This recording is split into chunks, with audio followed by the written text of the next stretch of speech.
Hello, everyone. Uh, Thank you very much for joining us. Welcome to the Biohacking Beauty podcast, the show where science meets self care and where we explore the latest in health optimization. I'm your host, Amitay, CEO and co founder of Young Goose, the world's first biohacking skincare brand. And today, we're diving into the intriguing world of, um, a few things, but fertility rejuvenation with a very special guest, Zack Varkaris. Zack is actually a marine biologist turned biohacker, and he combines his love for groundbreaking work in biology with actually beauty and skin rejuvenation and overall well being. He's known for his innovative approach to health, particularly in areas like I mentioned, dermal rejuvenation and longevity.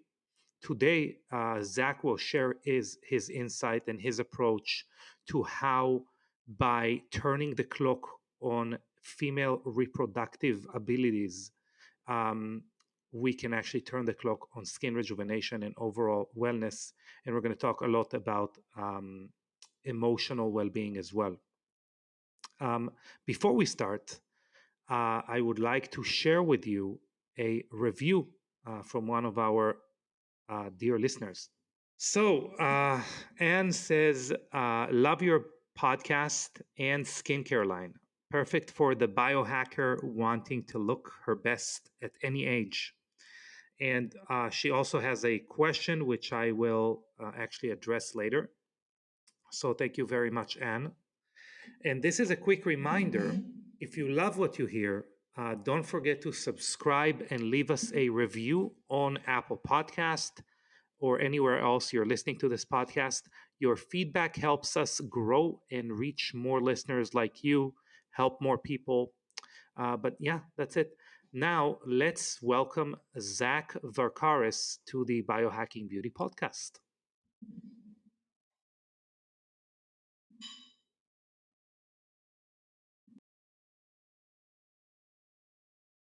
All right, Zack, welcome to the Biohacking Beauty podcast. What a Hi. lovely guest to have on. Hi, thank you very much, Amitay. Thank you. Really appreciate that. Thank you for having me on. We finally get it, third time lucky. So yeah, Yes. we So, yeah. so we met at the at the A4M conference, American Academy for Anti-Aging Medicine conference in Las Vegas about a month ago, Mhm. and you were sitting at dinner with, among others, Natalie Needham, myself, Tim Gray, a few others, amazing Katrine people. Wolodarski and Sandy Yeah, Martin. Katrine, Yeah, yeah. Sandy Martin. Also, just to make sure we don't leave anyone. Obviously, the great Barton Scott from Upgrade Formulas, and from all these amazing people, we ended up talking for about 30 minutes, like a couple of old. I don't know, old men in some cave. I don't know. We just started talking and blocked everyone out. So I had to have you on the podcast. Yeah. Well, thank you very much. It was very interesting. I think well, the first time we actually met was actually at the stand. I went to your stand, and I Yeah, grilled you on it, and then discovered, who was the science behind it, and so on and so forth. And yeah. I liked your yellow glasses. I had the matching blue ones. And I think that was it. But Right. it was interesting because it's been very new to me, all these things. The anti-aging longevity conferences. It's all very new to me, although I have a background in the sciences. Hmm. And I found there's a lot of BS, should we say, in, Yeah, in, yeah, in these places, but then there's a lot of hidden gems. And you were one of those, amongst others, of where there's people who are really trying to do something that is valuable. yeah. And I think it's time for us, to those people that have value, to really join together and see if we can expand that. And so I've always been a fan for potions and lotions and creams, and I have my own myself. I like to do those, Uh-huh. but my background is really more on the sort of stem cells and the sort of, should we say, the hardcore science stuff. Although that Yes. same applications to fertility as well as aesthetics. Yes. So yeah. And I think this is what's so exciting about having you on is that, starting from the same place but going into really the forefront of rejuvenation science, if you would, right now. So maybe we could start by you explaining a little bit what you're engaged with now, because this is a fascinating subject. Okay, cool. Yeah, so we thank you. We have created a process that reverses or delays menopause in women. Hmm. And why is that so important? As guys, we don't have a clue about that. Hmm. But why is that Yeah. so important? Well, there's very significant studies that show the later a woman goes through menopause, the longer she will live. Now, a Hmm. lot of that is not necessarily a causation study, but it's more of a sort of evidential study. So it's Hmm. slightly different. But we applied our knowledge of taking stem cells, autologous stem cells, uh, and centrifuging those, adding those to exosomes, certain types of Hmm. exosomes, plasma exosomes, and then applying them to the certain types of organs to rejuvenate or to maintain the vitality of those organs. Yeah. We started this in 2018 with a clinical trial using PRP, which I'm sure you've heard of, platelet-rich Yeah. plasma. Platelet rich We, plasma. Yeah, and we discovered very quickly that that's like shooting a pea shooter against a freight train. It just has no effect. I mean, it's called the vampire facial. It's wonderful, and we can go on about V cells and yada yada yada. But the reality is, it's just not enough concentration of what you need. So we Yeah. went to what we call the rocket fuel, and Hmm. that's bone marrow derived stem cells. Hmm. Autologous as well, not allogenic. Autologous means from yourself, as opposed to Hmm. allogenic, which is someone else's, which is from the Yeah. Greek, autologos and allogenos. But anyway, but there we go. So the point is that we have that situation that we did a study, and then we found that there was a lot of limitations with PRP, as we said. So we went into stem cell rejuvenation. Now, so far, we've been going 2 years. Hmm. We've had significant success on this. Now, we were delayed, unfortunately, due to COVID. So just as we were about to get going, everything shut down and we couldn't Hmm. do, a lot of issues. So we had a year and a half delay, which in a weird way has actually been, or in a strange way has actually been very beneficial to us. But the long and the short of it is we've had an 85% success rate in reversing or delaying menopause. We've Hmm. had Wow. increased performances in both the hormonal levels for women. The average age of the woman has been 51 to 52 years old, depending. The best success we had is a 61-year-old where we reversed the menopause, who'd been 4 years menopausal Wow. and started to menstruate again. Now, she hasn't had a child, okay, but she has had the benefits of being fertile again. Now, what we discovered from that was it wasn't just a procedure, because a lot of what we do with this area is that we take a product. Oh, we have a problem. Let's just give it a pill. Let's give it an injection. Let's give Yeah. it something and fix it. We don't look at it like that. What we do is we look at the underlying factors behind that, and then those underlying factors, if they work, we then fix them, right? Yeah. So that's what we've done. We call it Rejuvicite, and the exotherapy procedures, but Rejuvicite's the actual name of the product. And we are now in phase 2, where we are having about another 150 to 200 people go through this procedure. We're looking to have that 61-year-old have a child for the first time with her own eggs. Wow. Wow. Wow. Whether she does or not, we'll see. We're also going to get people that are willing to start talking about it online, which is a big deal because there's a lot of privacy that people want, and we have to keep Yeah. that quiet. But our ethos is as follows: a fully functioning reproductive system combined with aesthetic maintenance is the foundation for a fully extended life. Hmm. And what that means is our bodies can live to 125, 140 years. So say 125 years. But you don't want to live to 125 decrepit. You want to Yeah. be 125 with the physicality of a fit 40-year-old or a fit Yeah. 45-year-old. No one says, you know, I want to live past 80, but I want to experience every age at that age. I don't want to be 80 like everyone else is 80 and then find out how worse you can feel at 120, right? Yeah, right. Exactly right. And so the thing is, I think what a lot of people are doing and I think biohacking and longevity are slightly different terms. I think biohacking is about how to fix your body with maximum Uh-huh. performance, and longevity is almost like I don't want to die. Hmm. Well, I'm sort of in between two camps. If you're afraid to die, it means you're probably afraid to live. So that's number Yeah. one. So I think you want to be able to, you've got to embrace life, but at the same time, it's understanding the underlying causes, not just pumping yourself with peptides and Yeah. steroids and whatever else it is. I mean, I'm not saying all of the things are bad, but it's you have to understand that you can't be playing biological whack-a-mole with everything. Yeah. So that's what we do, and that's our basic area. And we primarily work with follicular-based organs, which is ovaries, testes, and skin. So, which Hmm. is where we obviously cross-reference with our products, because the reality is that those types of organs are differentiated, less differentiated than, say, a nerve cell, which is very specialized type of cell. Yeah. And so what happens is we have ways of keeping those organs youthful. Hmm. So we take stem cells and we worked with ovaries. Now, why women, and why particularly women and not men?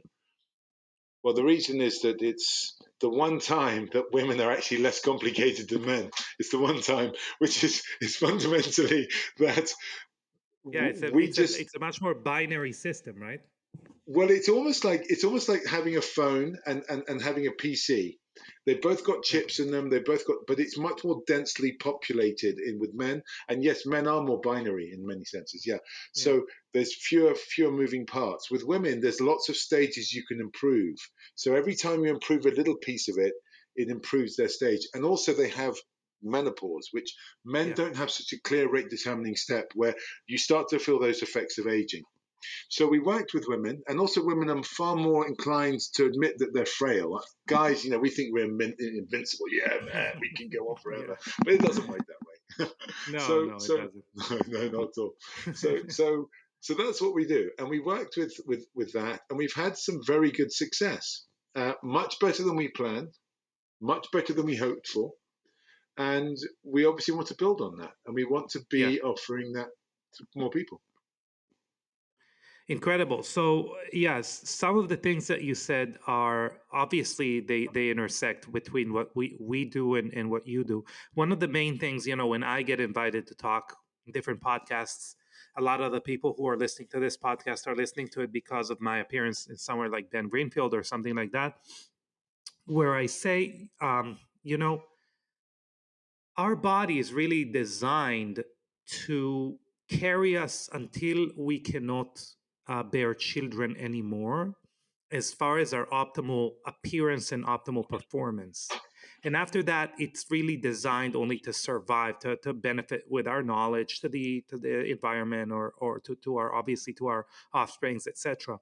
But we cannot really achieve appearance and the rejuvenation of our communication of vitality if we do not maintain our ability to be sexually viable, if you would, or reproductively viable. So it's a very interesting concept. What you're talking about right now is that duality between these two things. So how do you how do you approach it? I understand the idea of targeting it with stem cells, but how does it functionally happen? What's going on in that process? Okay, great question. So the first thing is before you do any procedures, you have to understand what the baseline is. You have to know the organism. Okay, so Yeah. a lot of what people do is they say, "Oh, I've got heartburn. Oh, take a Yeah. pill." No, find out what's causing the heartburn. Yeah. Okay, so in other words, when you have an issue with sexual, I totally agree with what you said, and it's almost it's ancient as any ancient text or biblical text will be. It's all about go forth and multiply, and this is what Mm-hmm. we're about. So you have to understand the nature of us as an organism. We are fundamentally a sexually reproductive organism, and so Mm-hmm. the first thing that we do before we do anything is we baseline the candidate, and we Yeah. look at their lifestyle, their mental health, very important. Emotional health, the effect the emotions have on the body is phenomenal. Something that we've come up with from that. Their diet and exercise, the standard, the blue zone diet, starve, exercise, all the usual standard stuff that people do. But it's Yeah. not all quite the same, right? Everyone's slightly different. Once you've baselined that, you then can determine what people need. Mm-hmm. When we take those stem cells out, we then apply a certain number of stem cells to the actual organ itself relative to their size. And without getting into, and I'm not going to give equations out on the podcast, but Uh-huh. there's a special formula that we use that we've created that we so far has been working, which is relative to body mass, body size, and there's a number of other variables that we use. Um, Mm-hmm. what it does is that this is where there is some areas of we know that this works, and there's other areas that we don't know why things work clearly, which is why we have to do the studies. Mm-hmm. We know that if you take a stem cell, it will differentiate into the cell surrounding it if it's attached to it long enough. It's a Mm-hmm. basic study. I can send those through if you want afterwards. But the point is, what's the benefit for that? Why does that even work? And Yeah. why is having a stem cell that differentiates into a part of the ovary, how is that going to reignite your system? What's really happening is there are signals within your body, and the argument is something called pre-programmed aging. So Uh-huh. there are two schools of thought. One is you age and you maintain your body parts, you keep going on for forever and ever. And there's another school of thought which is that we are programmed to age at certain points. So you go through puberty, you age. You go through menopause, you age.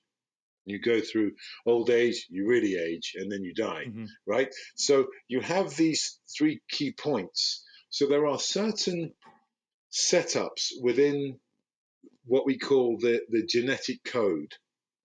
And those genetic codes say, well, if we can keep the body in this environment where it feels like it's supposed to be, as you say, reproductive, Uh-huh. that will allow the body to work reproductively. And Mm-hmm. so we believe that by adding those stem cells into these organs, what it does is and along with the exosomes as well, it signals the body into making itself believe that it is still in the reproductive mode. And Yeah. therefore the endocrine system is rebooted into a sexual function and reproduction rather than a menopausal state. And it Yeah. isn't just hormone. Go ahead.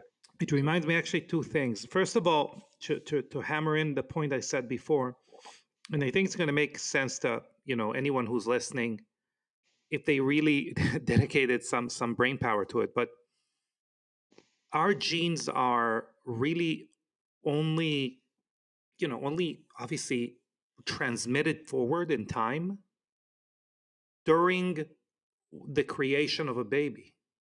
So whatever gene isn't present or functioning at that time, or whatever quality didn't bring you up to this point, it doesn't matter.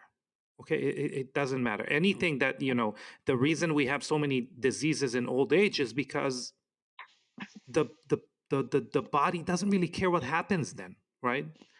And we can talk about why do people live so long. Obviously if they live so long they can contribute to the tribe or whatever, but that is only a function of the information they carry. So their ability to live a successful, um, energized, happy, um, Vital. vital life is secondary at best, evolutionarily. Okay. What you're saying hits home so hard because what you are doing is you're just maintaining or rebooting the body to stage one, basically communicating to it, no, you're still, you're still viable to transmit your information forward. You have to keep yourself youthful in every other area as well, which is incredible. And obviously, recently in the last month, David Sinclair finally released his information theory of aging, which basically echoes that we have some kind of saved information of what it means to be youthful all the time, like a backup to that information. So by accessing that transmission of I am youthful again, you have the reservoirs to kind of act on it as far as your body is concerned. And it's only a matter of, how do we communicate those signals in the best way, which is very interesting. It's a very valid point. I think though that it's like it's there are two parts to that though. The first part is that for a start, we're not trying to have you live forever. We're just trying to Uh-huh. max out your 150 years, 200 years, Hmm. maybe 200, 125 years. So what we're looking at is that okay, let's look at that.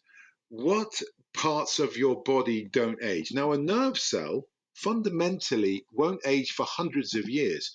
Why? Hmm. Because it's differentiated. It's got very few moving parts. Yes, the Yeah. fat, the Schwann cell around it will disintegrate, but the actual nerve cell, the neuron itself will not disintegrate. So but if it breaks, like a spinal column breaks, well, then it's very hard to fix. So, what a lot of Hmm. people have been doing, they've been trying to fix uh, sort of traumatic injuries or really big Hmm. injuries. And rather than looking at, okay, let's look at the lowest common denominator, best bang for your buck. Okay, well, what makes you a man? Let me tell you, what makes you a man? Your muscles, your brain, your deep voice, etc., right? All those things that make you a man, your body's programmed itself to do that, right? Hmm. So why not just keep your body into that cycle? Now, as Yeah. long as your fundamental skeletal structure and nerves do not disintegrate, and again, there are many things that can happen. You can have issues with Alzheimer's and so on and so forth, whatever it is. But Yeah. let's just keep it really, really simple, right? What single process in your body is the most vitality generating and youthful generating process, and that is sexual function and Yeah. reproduction. If you look at Hmm. it, any other, there's no other process that keeps your bones dense, your muscles strong, your brain clear, and same with men and women in different Hmm. varieties. Yeah. So why not just instead of trying to give yourself peptides to generate muscles, instead of trying to change your ionization to minimize Alzheimer's, why not just restart the system in your body that tells you to do that? Now, Hmm. on the assumption that you don't have, very bad back or very badly damaged structure, which obviously can happen, I understand that people have injuries or they don't take care of themselves. But on Yeah. that assumption, if you can take that out of the way, you have the ability to buy an extra 10, 15, 20 years of life with the physicality of someone who's 40 years old when you're 70 or 80. Now we have members of our team who are in their 70s and 60s and 70s that you would not believe it, and they've had no Wow. Kardashian plastic, man. I mean, they're nothing at all. They haven't done anything. Right? They are absolutely all natural, and yes, they have great genetics, but they also genetics only gets you so far. You know, Yeah. it only you have to be able to manage those. Now, the other thing you did mention about when you're born with certain genes. I don't 100% agree with that.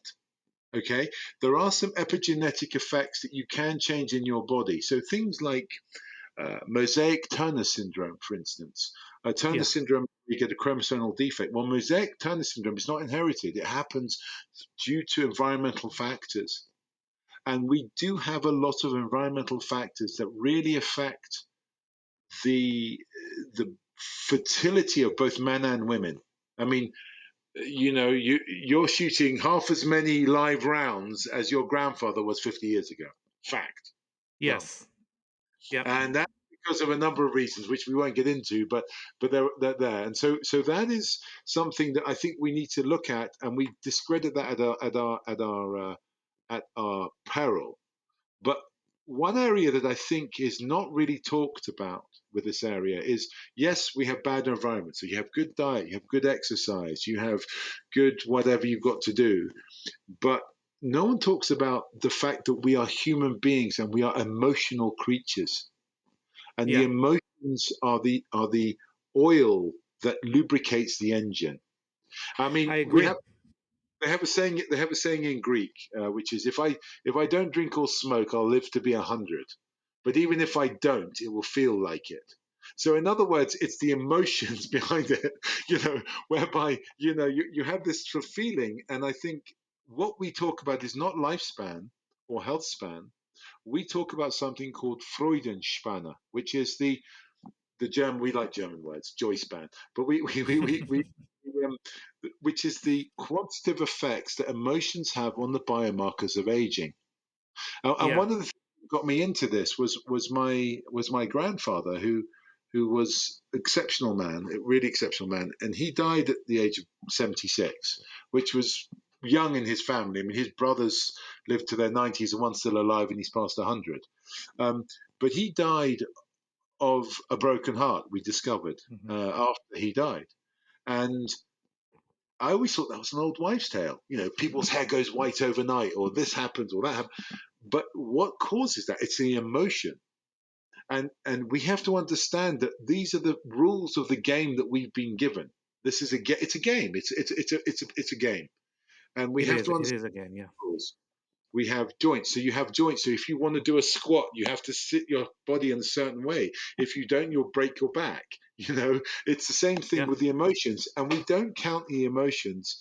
And we found that there is a very quick, clear, quantifiable technique to minimize the effects of aging using a mental understanding of emotions. We're still not there yet, but we're working it just on fertility. So, in other words, if you're stressed, you produce cortisol. Cortisol makes you temporarily infertile. Plus, you increase adrenaline, which causes inflammation in the joints, which also then has a knock on effect on cleaning up. Detritus in your body, etc., which can cause infertility, blocked fallopian tubes, so on and so forth. But if you're calm about what is happening, you can actually minimize that. How does that work? Well, It's it makes also, I mean, there's perfect sense to that, because how are you going to have kids when, if a thousand, 100,000 years ago, how can you conceive when you need to, take care of your own survival, right? If you're being chased by lions every day, or whatever, right, obviously that right, is, we can understand how that comes right, about. right, right. Exactly right. And the other thing we look at is that fundamentally we're cavemen. That's you and I Hmm. were cavemen. I mean, we like to think we're advanced, but biology has not caught up with society. Hmm. Back in the day, you were 15, you were a dad. Well, it doesn't happen now. 15, you're a child, right? Hmm. Okay, you are, but you're biologically, you can reproduce. So society has gone to the point where now you don't graduate till you go to college and you do a master's, you're 23 years old, 24, Uh-huh. before you're even like a grown up, right?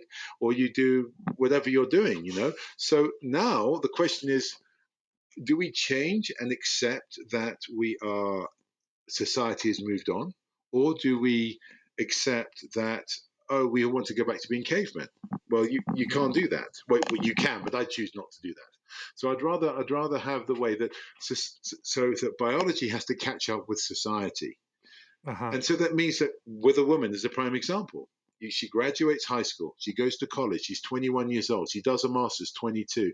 She maybe does, a career in law or something. She's 27 years old. Well, What by the about a time year in she's India or something like that?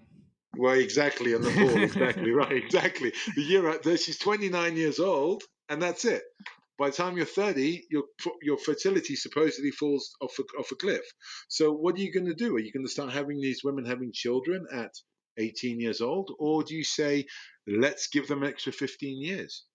Let's Yeah. give them an extra 15, 20 years. And that's something that's very feasible because there is enough movement in the genetic code that allows us to do that. There is enough Uh-huh. to do that. And that's basically what we're about. And that's us. And that's what we're about. That's incredible. And I, a lot of the times I do get, kind of wrongly interpreted when I speak about our genes and what we're born with. And obviously that is try to chunk to build that tapestry of aging to a consumable bites, right?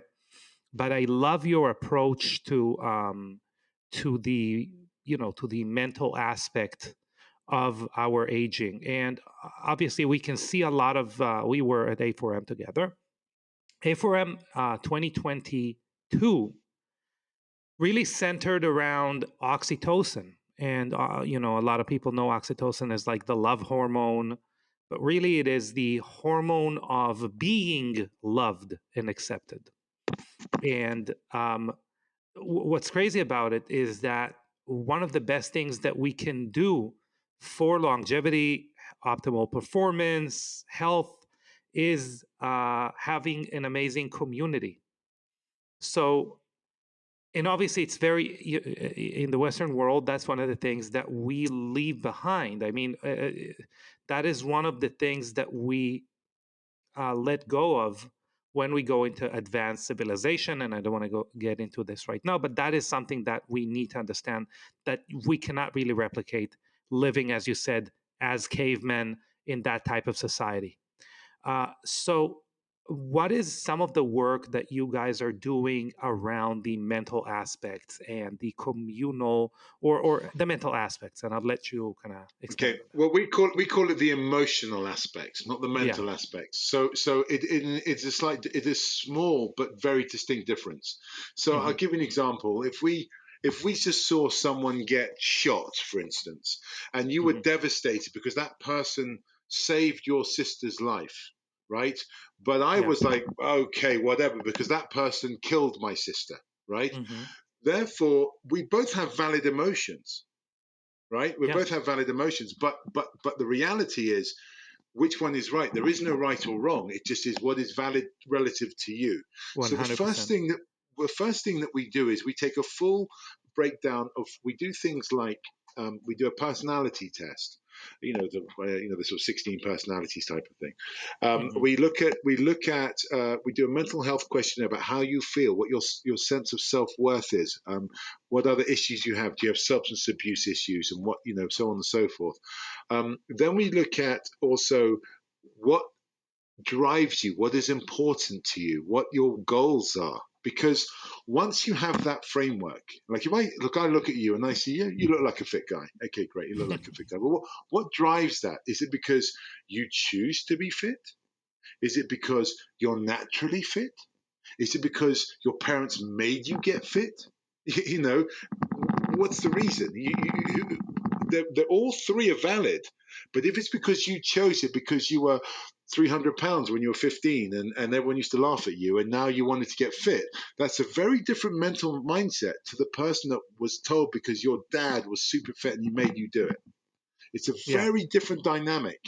And the thing is, why that's a different dynamic is because it means that how you react to a certain situation is indicative of who you are as a person, your experiences, and also your actual mindset as a person. And that's very important. So I'll give you an example. We have three different candidates. I can't say names, but I'll just say, give you some overview. They're all similar age. They're all similar biological structures, Hmm. but they've all had very different lives, very different lives. And how you deal with each one of those to make sure that we can maximize their health and their fertility requires different approaches to their health and requirements. So one person, for instance, requires a lot of hand holding for physical exercise because they fundamentally just have no Yeah. motivation for it. The other person has mental issues. I can't go into details again, but I will just say that those mental issues are such that they are extremely, they require handling with kid gloves. But in actual Yeah. fact, their biological issues are fantastic. So those emotional dynamics are not accounted for. I'll give you an example. A doctor says to a couple come into a doctor and say, "I want to have children." "Oh, you're too old. Go and get some donor eggs." Really? Is that what you're going to say to someone? It's a bit like saying to you, "Listen, mate, don't worry about it. Just chop your nuts off. You'll be fine. It's okay. No, it's fine. Hmm. It's okay." No, you're not thinking about how they feel.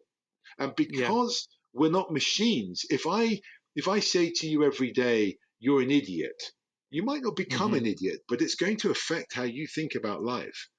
And Definitely. so those things that we have to look at. And so there's a lot of undoing or understanding where people are coming from.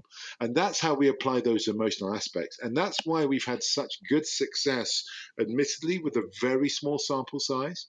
And admittedly, it's a very labor intensive job. But we have had very good success because of that, because we're looking at the underlying factors beneath it. Um, Hmm. we've had a couple of people come to us and would say, "Why do you even want to have children? Why are you doing this?"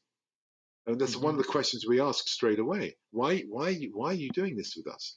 Yeah, we'll Yeah. take your money, but why? Um, and so that makes them think. And sometimes they go, "Actually, you're right. I don't want to do it. You're quite right." And for our point of view, that's a success because we are giving them the ability to control their own destiny. And being in the biohacking world of A4M and all the longevity things and so on and so forth, it's about knowing thyself. It's about being able to control your own destiny within the small amount of control that we have in life. And, Yeah. and that's what we're about. And a lot of that's emotional. A lot of it's emotional. How about, I mean, very well put, very well put. How about the aesthetic aspect? Because you did mention this is one of those pillars. Right. So how you look is how you're perceived. How you're perceived is how you're treated. Hmm. Um, we have we've had these things where we've dressed up in outfits and gone around LA in like different outfits, and it's amazing how differently you're treated. Wow, it's Uh-huh. amazing. If you put on a certain outfit and you look like a street bum and you walk around, you're treated differently, either with scorn or disdain or fear or a mixture of all. They're not sure what you're going to do. Are you going to stab them? Are you some crazy? Or if you walk around looking like you're sort of like, you're sort of like a dad with with a little like shorts and you look like you're a tourist, you're treated differently. Yeah. And it makes a difference. So in other words, how you look is how you perceive. Now, beauty is in the eye of the beholder. What you find beautiful and what I find beautiful will be different. Maybe they're similar, Hmm. who knows? But we will all agree what we view as healthy. Yeah. And healthy are some very clear points. So, skin, which I know they say it's the largest organ in the body, it's not technically an organ, but it is an organ. It's the first barrier to disease, it's the Hmm. first barrier to preventing injuries and sort of infection. So, maintaining good skin is very important for you. Now, there are three parts that maintain skin: hydration, elasticity, and fat retention. Well, Hmm. the first and the last are very easy to do: hydration and fat retention. You have your creams and so on and so forth. You know about that. Um, Yeah. we use some of our own things. We use very natural stuff like marula oil, and we use some other sort of methoxylated glycerol stuff like that. Yeah. But elasticity is a very hard one to create, and Hmm. to create that ability of flexibility in the skin is very, very hard. And that is what we work on. And we're working on trying to keep you not necessarily as youthful as possible, but as vital as possible. That glowing, healthy skin. Yeah. You don't have like the crepiness. You don't have lines, and we all have lines because as your face moves, you get lines, right? You can't help that. Hmm. But it's more about how those form like a good piece of leather. You have to like age it correctly. So, Hmm. in terms of aesthetic maintenance, keeping yourself looking healthy will make you feel healthier. And Yeah. you can say it's all, smoke and mirrors, and it's all like, very wishy-washy, but there is a very clear dynamic that if we have our candidates that come to us and they're overweight, we help them lose weight, their cortisol levels actually drop significantly because they feel Yeah. better about themselves. And we've measured it. We've measured it from like drops of like 300% drops in cortisol. It's crazy. We couldn't believe how much it was. All because we're saying to you, if you do X, Y, Z, ABC will happen. So do this, you'll lose 5 pounds. They lose 5 pounds. They believe, A, they trust us, and B, they feel better about themselves. And it has a sort of positive loop. Now, Yeah. that's what we're about. And as you know, you work with Young Goose. You want to keep everyone like a young goose, right? Yeah. So I understand the kind of the mental driver behind it, and I do understand how it all ties together. But how? And I also, you've explained to me off air about some of the amazing things you can do as far as like products. But is that all you do, or do you also target those stem cell and exosome treatments, topically, or to the skin specifically? What's going on there? Right. Okay. The answer to that is in broad terms, yes. Hmm. But do we offer that to people as a product that they can buy at the moment? No. Hmm. And the reason we don't is because we're still working on maximizing those areas. So we Yeah. are running a very small um, pilot study at the moment with a number of people of different ages and races and sexes and so on and so forth, and seeing what's happening with the improvement of skin elasticity, skin thickness, fat retention content. So as you know, if you have, like, say, some oil, you put oil on your face. Well, the reason you put oil on your face is not to keep it oily, is to keep the moisture trapped Yeah. inside the skin, because it's the hydration that keeps you well, keeps you Hmm. looking youthful and plump. But that doesn't change the elasticity of the skin. So we're working at the moment on using stem cells, not exosomes, stem cells. The Hmm. exosomes are used as a form of biological chewing gum, in the same Hmm. principle as we are with ovaries, whereby we will apply the relevant stem cells to the part of the skin whereby we're going to improve the elasticity of the skin. Do we have a product that we can sell to people at the moment? No, we don't. That's going to be happening this year, and hopefully, Hmm. once the results are through, we can talk about that and talk about that more importantly. But we do have people that use it, like our head of client services. She uses it, and believe you me, she doesn't look her age. But that's again, that's not something that we still have to have efficacy, safety. We have to have all of these products. We're professional about that, so we can't offer that yet, but we're Yeah. looking at that. And again, we're the early doors in what we're doing. It's very early doors, you know. Definitely. There's also the obviously the constant fear, as we saw now with the peptides, that the FDA is going to come around and say, you know what, that's not something that we like, to be around. So how much, time, effort, energy, money, etc., you're investing in it before we understand where the FDA, how the FDA is approaching it. So I completely understand the I would say the measured approach to it, which is obviously admirable. I mean, you don't want to subject people to an unfinished product, if you would.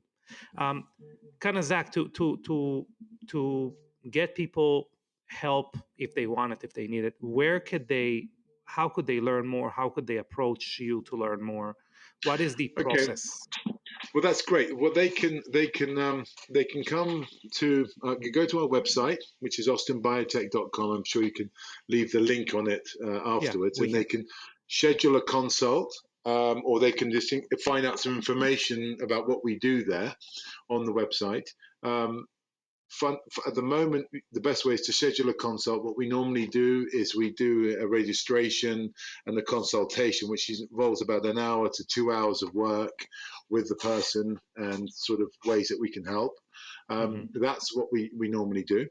Um, there are also other products that we use and recommend. So things like, as I said, we talked about marula oil and also Yeah. some of the serums that we use.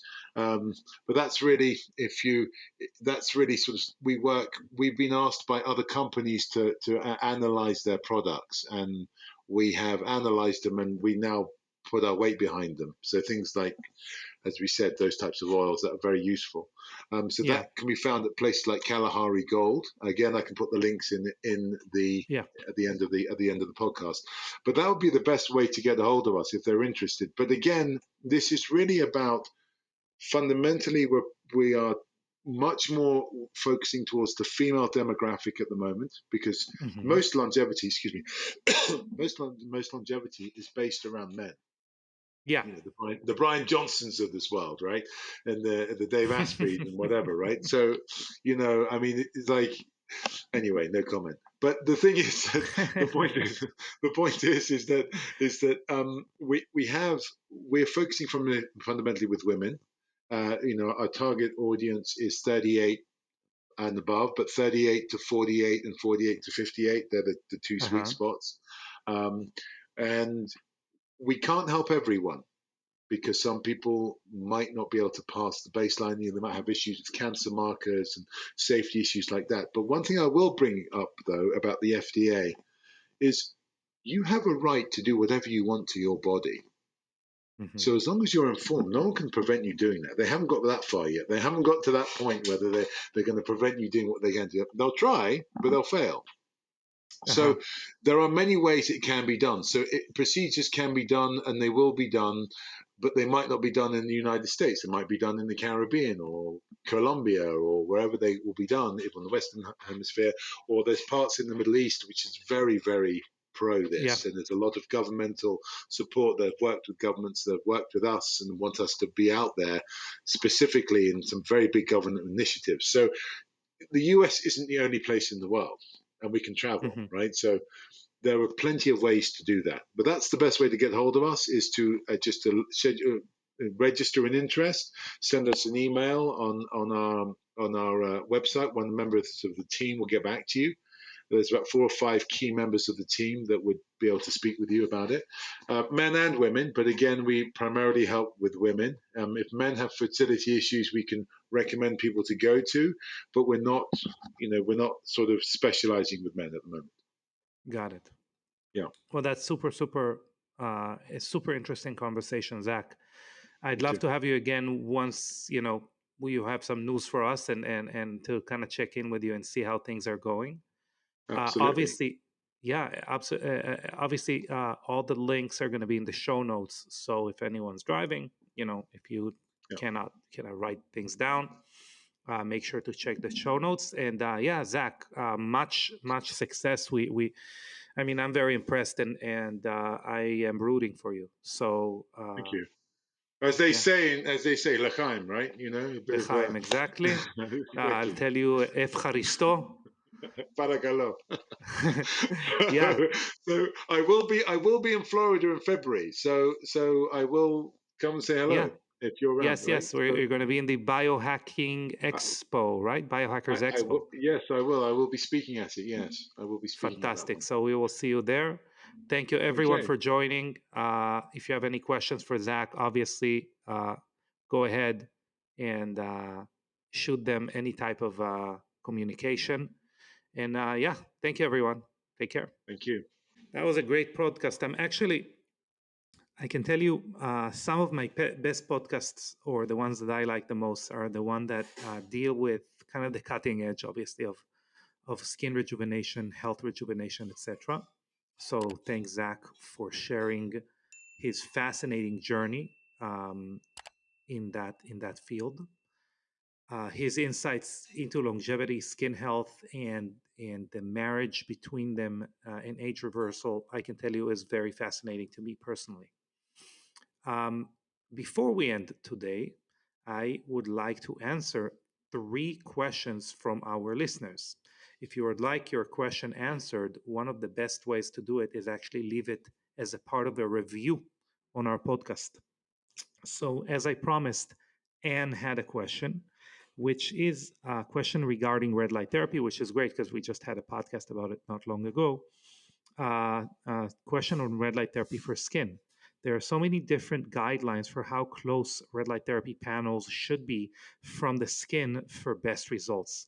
Some experts say 6 inches, others say 18 inches. The studies mostly use 6 inches. She has, and she says the brand that she has is Platinum LEDs. That there is a Biomax 300, which is, I would assume, which is the overall strength of the unit is 300 watts, which I would assume is a smaller panel, going to fit to the face. Um, so please advise many things. So that's actually an incredibly you're right, Anne. So why 6 inches? Why 18 inches? Why not be super close to it? So why do we not want to basically glue our face to it? It's because most of the light actually gets absorbed when a, a light bulb isn't a laser. It means that it has a specific angle. Normally, it depends on the panel between 30 to 60 degrees of angle where the light pours out of. So at around 6 inches, that is when the light kind of covers the entire skin that it's aimed at. And we are getting a compounding effect because a few different diodes, light from those diodes actually reaches the skin. And that is why 6 inches would be the strongest as far as the amount of photons, which is the particles of light that kind of reach the skin and absorb into the skin. So, why do some experts talk about 18 inches? And that is because, by the way, 6, 12, 18, 24 inches are when those kind of confluences of energy interact. So, and I actually wanted to create like a kind of a little thing you'd stick to the floor and it would direct you how far to stand. And the reason is this.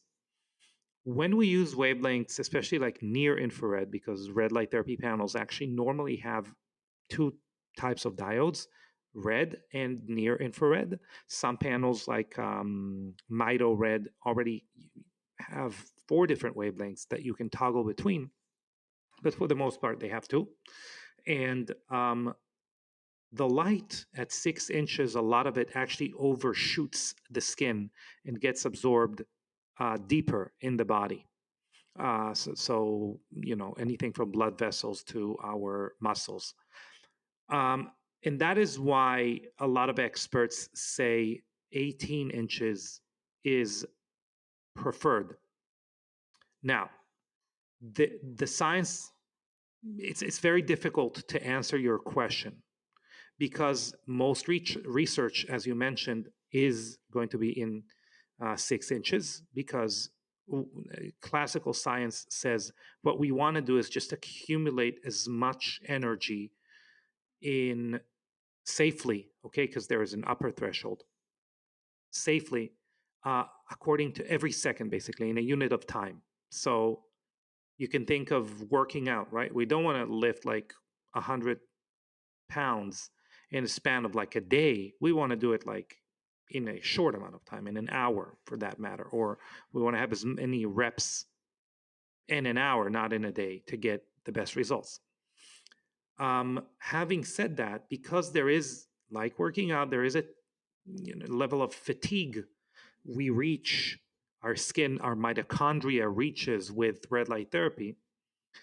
I would suggest if you are only interested in skin benefits to stay 18 or even 24 inches away from the light source to get specifically, almost exclusively, only skin benefits because most of the light is going to absorb into the skin and you can stay in front of the light for a longer period of time. So instead of like 10 minutes, you can stay for 20 minutes.